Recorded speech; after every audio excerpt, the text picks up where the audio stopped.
What's going on, YouTube? This is your Melanated Warrior, Haywood Haynes, and this is another installment of Facts Over Feelings. Leave your feelings at the door so we can get to the facts, and we back at it, right? Been on a hiatus, been overwhelmed by some personal issues, but I'm back at it. One of the things that, I would never do, like I said, I would never use my platform in order to disclose my personal issues. We just, many times I just need some time to decompress and gather myself, and, I'll be right back at it. Aside from my subscribers who have definitely been, offering words of encouragement and support. I was listening to Dr. Mumby, and she said that, in these times, it appears as if, by perception, that we at least have, generally speaking, like I said, the opportunity to say yes or no. Right? And she said that, when you do say yes or no, have the courage to be able to stand behind your yes or no's. Right? And the thing is that because if you're stressed out, if you're frustrated, and you feel like you're reaching your limit and things are just boiling over, it hasn't even started yet. We haven't even started yet. So imagine when we get to the point where they're not giving you the option to say yes or no. Imagine the level of frustration and stress then. All right, so we must maintain, a high level of discipline in every area of life activity to ensure that we make it through these very tumultuous times. Now, I definitely wanted to give a shout out to a few subscribers, who have, in my opinion, went above and beyond the call of duty in terms of supporting this platform. Cassandra Reed, Ncast 3102, Kim Lee, Margaret Ramirez, G, Richard Burton, 716ers, Keith Feet, Tanisha Jackson, Albert Effa Mbul. Sorry if I butchered that, bro. But you guys have been amazing. Supporting in more ways than one, whether it's been just, sending emails, trying to figure out how I'm doing, or, sending me information that, helps to bring more clarity to a lot of the current events. And, all those individuals I named donated too as well. So, to give your time, your energy, and your money speaks volumes and stuff. And I know my people work very hard for their money, and then, obviously it's going in the right place, and it gives me enough time to sit back and make more videos and to get a lot of this information out here. So, you guys are greatly appreciated, and, I definitely appreciate all of the members of the FOF squad because you guys make this possible. And that being said, I also want to tell Alteria Williams, I believe, that I will tackle this gas shortage. Matter of fact, it's going to be the first thing I'm going to talk about.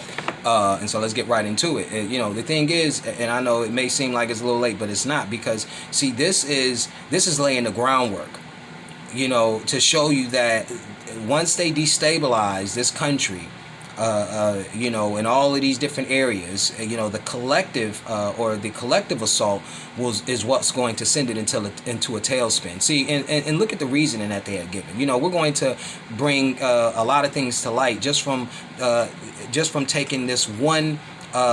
This one instance, or this one experience right here. We're going to show you how a few things should be readily apparent to you. One being is that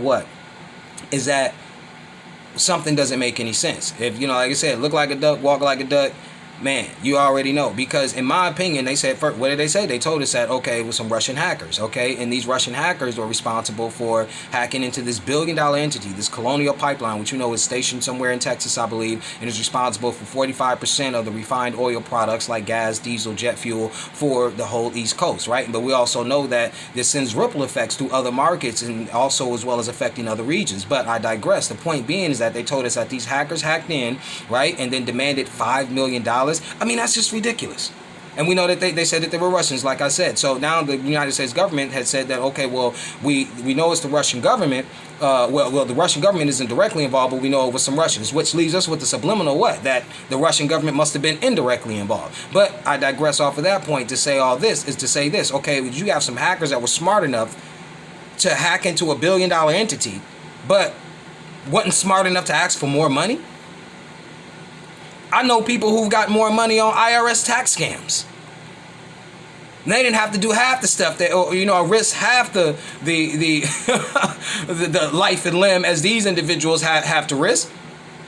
So it makes no sense whatsoever, because then what also does it bring to our attention, or put in the forefront, is that we are lulled to sleep in terms of who may be involved or who may be culpable in these set of affairs. Now, see, when we take a look at it, we always look at things that have happened, and and after a while, after people die off, and after those who do voice their concerns go away, then the narrative that is championed, or the narrative that was championed, and the narrative that has received a lot more attention, is the one that usually ends up reigning supreme for future generations. So when we take a look at the domestic terrorist attack, or what was called what was called a terrorist attack, but we know some people who are conspiracy theorists consider it to be domestic in nature, because we see that it was an inside job. And I know you guys know what I'm talking about, 9/11. Now, see, what did Dwight D. Eisenhower warn us of? Like we said before, he said, beware of the military-industrial complex. Now, if our military was just, its sole responsibility was to spread peace and democracy across the world, and it had good intentions,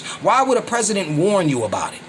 There will be no reason to be up in arms, or there will be no reason to be afraid or concerned about an entity that is out there campaigning for the best, right? Has your best intentions at heart.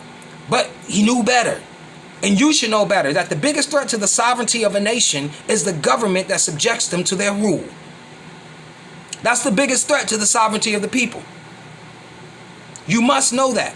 See, they wanted to push forth this. See, the 20th century we know is the era of nationalization, and now through their efforts from what corporate America has been able to achieve, they're trying to get you to gravitate to this idea of being a global citizen.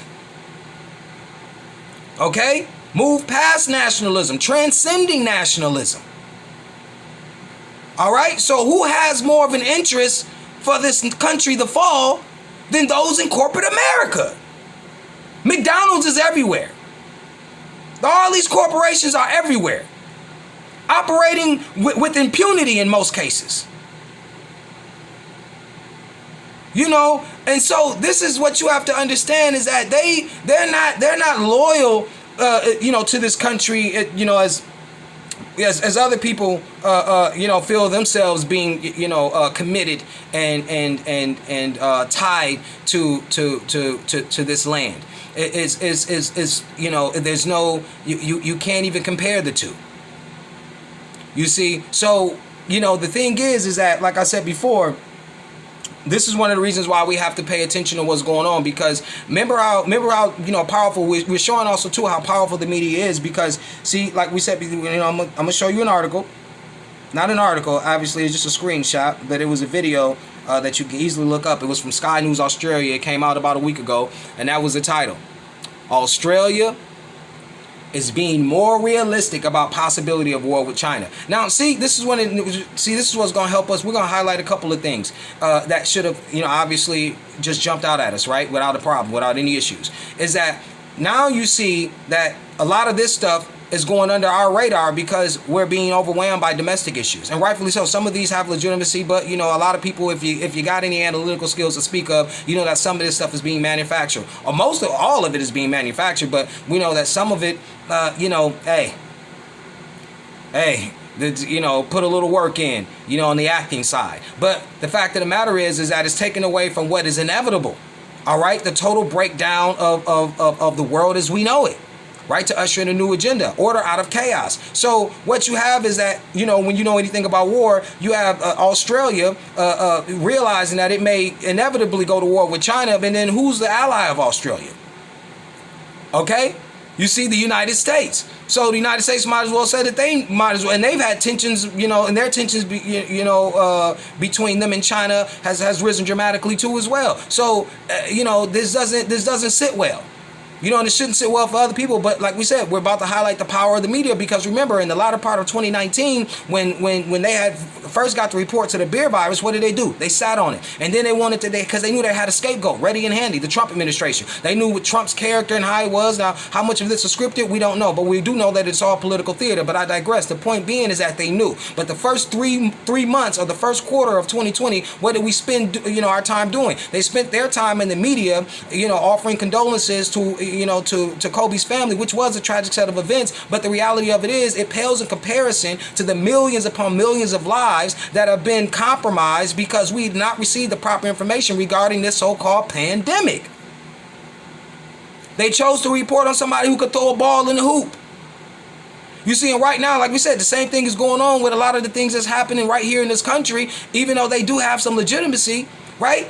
is, if we prioritize effectively, then we know that, look, I would rather know about what's going on if we face an imminent danger, a nuclear fallout, or a terrorist attack that can, take out, 4 or 5 city blocks. These are the things that, we're concerned about. Because everything else won't even matter no more if that is the truth.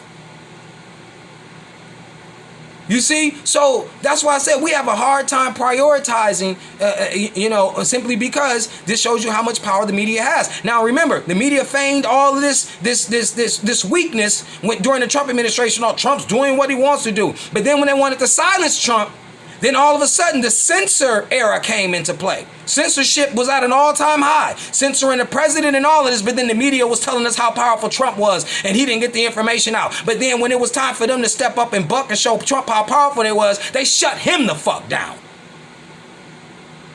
So come on, we can't play these games no more.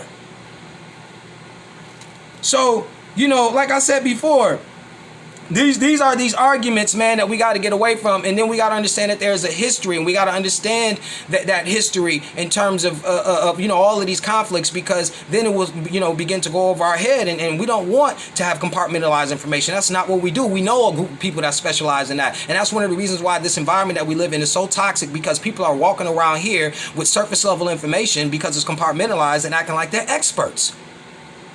Disastrous for relations on any level, in every level of, or every area of life activity. So when you have individuals just like what's going on in Israel right now, and you look at the history there, and we already know, you don't have to go back too far, but we'll just stick to the 20th century to kind of bring people up to speed. And the thing is, even in that strip, that Gaza Strip, which borders the Mediterranean Sea on the east, and then you have Israel to the north, and and also the east, Israel to the north and the west, and then you have down by the south, you have Egypt, and so the thing is, in the 1950s, what you have is you had a group called the Egyptian Muslim Brotherhood that really made its way into the Gaza Strip, and through networks of mosques and funding from different organizations and stuff, they gained a little bit more power and was able to jockey for position against the PLO, which is the Palestinian Liberation Organization, right? And the thing is that eventually they changed their name to Hamas, and Hamas translates as to the Islamic Resistant Group, or Islamic Resistant Movement. Okay, and so, once again, this is one thing that we have to understand. If you go back to 1967, which was the 6-Day War, all right, Israel went to war with Egypt, went to war with Syria, went to war with Jordan, all right, even Iraq and Iran, went to war with all of these countries and was able to defeat all of them in 6 days.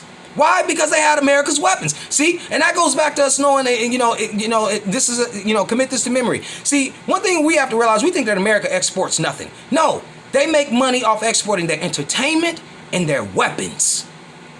Okay? That's why I even knew when Trump was in negotiations, with some Middle Eastern countries, what was he offering them to get them to sign? Weapons. You see what I'm saying? And isn't America's weaponry and front line and center and being showcased right now by Israel's military? You see what I'm saying? And this is what you have to, that's why it's so important, is that, they're just jockeying for position in that region, because what do we know? We know that even in all the, like I said, these blancos will sit up here and tell you, oh, we're not racist, but then yet they'll make a concerted effort through their media to push Egypt into the Middle East, when we damn well know that Egypt is in Africa. Okay? And see, when during the 1967 war, why did Israel want the Sinai Peninsula? The Sinai, now check this out. In your Bible, because you never approach it from a scholastic perspective, you was never able to put 2 and 2 together. When they told you that Moses led his people up out of Egypt, now we can get off into the language and this, that, and the other, but we're not going to do it. We're going to talk about the impression that most people were left with, and that he went to the Sinai Peninsula, Mount Sinai, and then he went up the mountain and it came down with the 10 Commandments. Why is this important? Because the Sinai Peninsula is the bottom half of Egypt. That is a modern socio-political, geopolitical construct. That is the southern half of Egypt. So you telling me Moses fled his people up out of Egypt just to stay in Egypt? See, that's why they had to take the Sinai Peninsula and make it make it a territory that is occupied by Israel, because it wouldn't have made no sense for them to be teaching in class that the Sinai Peninsula was still in Egypt, when in the Bible they teach you that the Sinai Peninsula was where they were at when they led themselves up out of Egypt. See, all of this is the wars that they're waging is in order to make that script, those scriptures, a reality. That's what you need to know. They took Golan Heights from Syria. You see? And then, mind you, none of this has been recognized by the international community. But doesn't help that the United States backs Israel, though. Even though most of their actions and them occupying all of these territories have not been recognized by the international community as a whole. So, this is what we're trying to get you to understand, the history, because you're thinking that it's coming from left field. No, remember what I told you at the onset of Ramadan, and the moon energy. I told you, and you can go back and listen to me. This is not me patting myself on the back or nothing, because it's just easy math. I told you that once that lunar year, the celebration of the moon comes in, you're going to have lunar or lunatic energy or chaotic energy come into play. And hasn't that all been what's been going on? This isn't hard math. So, when you take a look at what's going on in that region, man, it's pretty simple. It isn't hard to put together. But, I think the difficult thing is that because, like I said, I was saying all of that, it makes it hard for us to figure out what's going on. One, because it's not something that they place emphasis on. And then two, because a lot of our information is compartmentalized and we're working with chapters of knowledge, not the whole book. Then, of course, when we draw conclusions, it's incomplete. And then it just leads to an emotional state of affairs anytime that you're interacting with an individual who might have a contrary opinion. Now, I didn't personally get an opportunity to speak to these guys, but how people have conversations and they speak loud enough because they want you to overhear what they're talking about. And this gets to the heart of this segment. Everybody's like, oh, why, our Americans not going back to work and all of this different stuff. And, one of the things that really tripped me out was that, of course, because like we said before, most people are just working off of surface level information. So, and then they love it. They, in 2008, when Barack Obama pushed in the TARP program, which is the Troubled Assets Relief Program, which actually started with the Bush administration, but then, Barack Obama pushed it through. When we bailed out the companies too big to fail, Americans, there was no Capitol riots. There was no tearing down of Wall Street or anything like that. They went on vacations on at the taxpayers' expense. Now all of a sudden that they know, because remember the language that they speak in, they use euphemisms. The poor or the underclass, they got these loans, or down there, they're incentivizing unemployment, and this is what's breaking and tearing up the economy. Not when they bailed out Wall Street. Not that. We can bail out them. They can take our money, fuck us over. We don't care. But when they think that you did it. Let's read. Okay? This is from Fortune magazine. The pandemic created the American cannabis consumer who's not going away. Like I said, let's read. During a year that saw hundreds of thousands of American deaths and widespread suffering, so-called vice industries thrive. Now pause. So since we know that, they will say alcohol, and it's probably alcohol that's included in the segment, they don't, anytime they talk about alcohol, they never talk about it as a vice industry. And why don't they? Because when you're watching any sports events, or you're watching, say for instance, you were watching the Super Bowl, how many beer commercials will you see? Okay? Now contrast that to how many commercials will you see about weed? I thought so. All right? So, whether for mental health needs, self-medication, or pure recreation, the consuming public hoarded alcohol and other substances in an apparent effort to cope with the outbreak and social isolation over the past 12 months. And one of the biggest beneficiaries was the cannabis industry, which saw explosive growth in 2020. That's expected to continue into the next decade and beyond as an increasing number of states legalize recreational marijuana use. On weed enthusiasts' high holiday of 420, cannabis analytics and tech provider Alkerna projects that legal cannabis sales will cross $95 million on that day alone. And we know that they're being modest. And we also know that for every market, you create a black market. You see what I'm saying? So this is not just, on that day, people are not just buying, the finished product in the form of the bud. They're also buying, the oils. They're also buying, the edibles. They're also buying seeds. They're also buying plants. They're also buying lights. See, people give this as gifts now because they know that most people are starting up their own businesses. So you already know that these figures is way too low.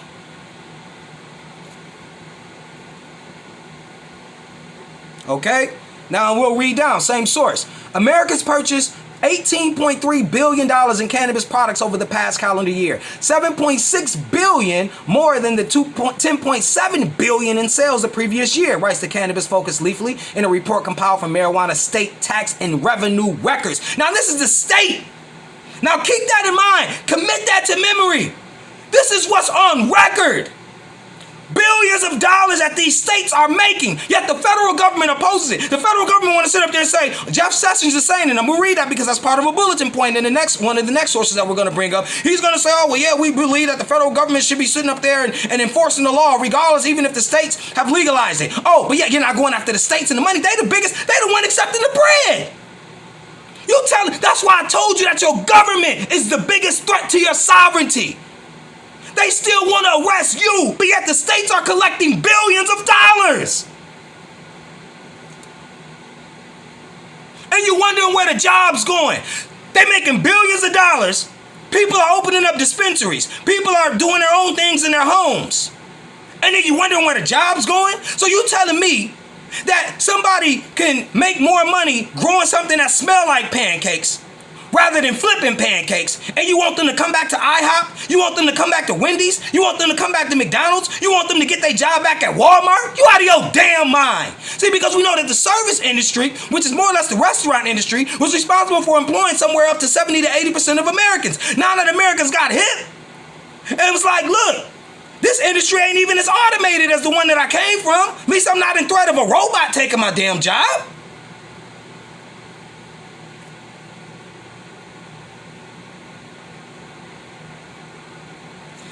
As cannabis becomes more culturally acceptable, same source. As cannabis becomes more culturally acceptable and legalization spreads across the nation, the trend will only continue according to analysts. According to analysts. One report from the New Frontier Data projects that the legal marijuana industry in the U.S. alone will swell to $41.5 billion by 2025, a compound annual growth rate of 21% from 2019. Now, mind you, look what I said. For 2025, remember those dates? $41.5 billion from one source. Okay, now we're gonna go to the Business News Daily. Cannabis industry growth potential for 2021. Now we're gonna look at some of these bulletin points, right? So so that we get the gist of what they're trying to present in this article. It says this article is for entrepreneurs who are thinking about starting a cannabis business and need to, bullet points, So that's something that just, my mind was just running too fast. This article is for entrepreneurs who are thinking about starting a cannabis business and need to understand the regulations surrounding a complex and growing industry. Because remind you, look what I said. I even said that before, like when they opened up the dispensary in downtown Kalamazoo, the mayor was there with the big scissors to cut the ribbon and shit like that. And then even had states like Ohio was taking some of their revenue from the marijuana, from the taxes that they have gotten from marijuana, and then are going to put that back into building homes for so-called underprivileged individuals. But yet, if you didn't criminalize it in the first place, I guarantee you that those individuals probably would have been able to afford their house on their own. All right? This is one of the key takeaways, one of the bullet points. The cannabis industry is a multi-billion-dollar business that's poised to grow rapidly as new markets open and more states legalize both medical and adult use programs. All right? Now, let's just see what one of their stats say. It's projected to reach, this is from that article, this is from the Business News Daily, so this is a different source. It said it's projected to reach $30 billion annually by 2025. See a $15 billion discrepancy? One article said 41.5. This one's saying 30. Y'all telling me y'all can't It'd be different if it was $1 billion or a few hundred million that they had a difference is. You see what I'm saying?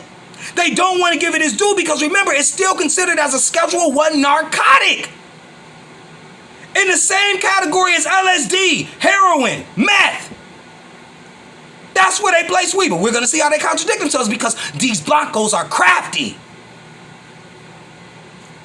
You see what I'm saying? So this is what lets you know that this industry in and of itself, but because the federal government and pharmaceutical company runs the federal government for the most part, lobbying is off the chain. Of course, they're going to always, even though it's legal and the states legalized it and the states knew that they needed revenue, right? And they legalized, the pharmaceutical companies have been against it.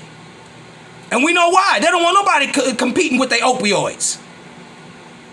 And also know it's a fact that 6 times more people are addicted to prescription medication than all so-called illegal drugs combined. Combined. All right? So when we go to,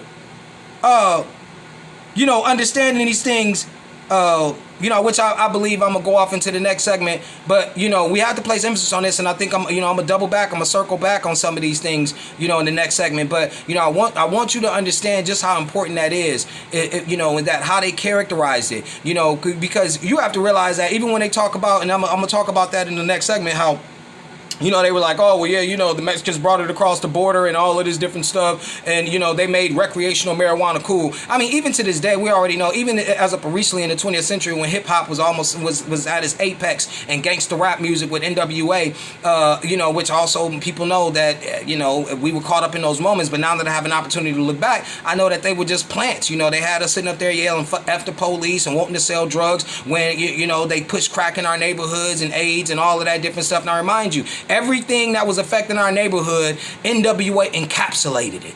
You want to sell drugs? They pushed that. And then crack was exploding in our neighborhoods. AIDS? Yeah, Eazy-E died of that. Yup. Marijuana, 1970 was considered to be a Schedule 1 narcotic. Right? And then who had one of the biggest hip hop albums ever? Dr. Dre. And what did he call it? The Chronic. Need I say more? They hit everything on the head with one group. You see what I'm saying? So, but I want to read you something because I don't know if I'm gonna touch on it, and if it happens to evade me, I want to make sure that I get it out because this will also make sure that, and this is from the Library of Congress. Okay, this is from the Library of Congress. I want to show you that article right there. Library of Congress, and it's immigration and relocation in U.S. history. Okay, and so this is just kind of like a summary of that article. It says as wartime industries absorbed U.S. workers, farmers became desperate for low-cost labor and urged the government to take action. In 1942, the U.S. and Mexico jointly created the Bracero, or laborer program, which encouraged Mexicans to come to the U.S. as contract workers. So, as I go off into the next segment into explaining how they vilified, this plant, right? And then how they made the excuse, the Mexicans were bringing it across the border and we always, and unfortunately, since, most people associate Mexicans were coming over illegally, this is, you get lost in the sauce and then you fail to realize that the government was paying them to come over here, incentivizing them. Just like you see now. But yet they get the blame though. Because corporate America doing some slick shit, and then it's got these Blancos out here all mad. Immigrants coming. Get mad at corporate America.